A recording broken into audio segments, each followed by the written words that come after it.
কারো হুমকিতে জুলাই গণহত্যার বিচার থামবে না, যারা তাদের পক্ষ নেবে তারা দেশ ও স্বাধীনতা বিরোধী বলে মন্তব্য করেছেন বিএনপির সিনিয়র যুগ্ম মহাসচিব রুহুল কবির রিজভী।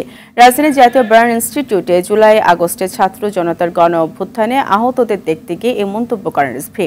এদিকে জাতীয় প্রেস ক্লাবে ন্যাশনাল পিপলস পার্টির আলোচনায় বিএনপির জাতীয় স্থায়ী কমিটির সদস্য ডক্টর খন্দকার মোশাররফ হোসেন বলেন, সময় নির্ধারণ করে দেশের সংস্কার সম্ভব নয়, এটি চলমান প্রক্রিয়া, তাই দ্রুত নির্বাচন দেওয়ার দাবিও জানান ডক্টর খন্দকার মোশাররফ। কিসের জন্য প্রথম থেকেই ভুলন্টিতি করতে শুরু করব? স্বাধীনতা ছিল শহীদ জিয়াউর রহমান, এদেশে কিন্তু বাকশাল।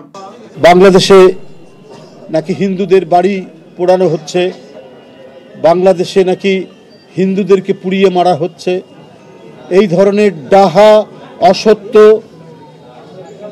অপতথ্য এবং মিথ্যার বেড়াজাল নির্মাণ করে বিশ্ববাসীকে বিভ্রান্ত করার চেষ্টা করছে। তারা সফল হতে পারছে না বিদায় এখন হিংসা প্রতিহিংসার জ্বালায় প্রতিদিন অপপ্রচারের যে কথাগুলো আমরা জানতে পারছি, কারো হুমকিতে এবং কারো প্রশ্রয় থেকে যারা তাকে রক্ষা করার চেষ্টা করবেন তারাও বাংলাদেশের স্বাধীনতার বিরোধী, সেই রাষ্ট্রও বাংলাদেশের সার্বভৌমত্বের বিরোধী। যে সংস্কার আপনারা শুরু করবেন, শেষ না হলে পরবর্তী নির্বাচিত সরকার সেই সংস্কারকে সমাপ্ত করবে।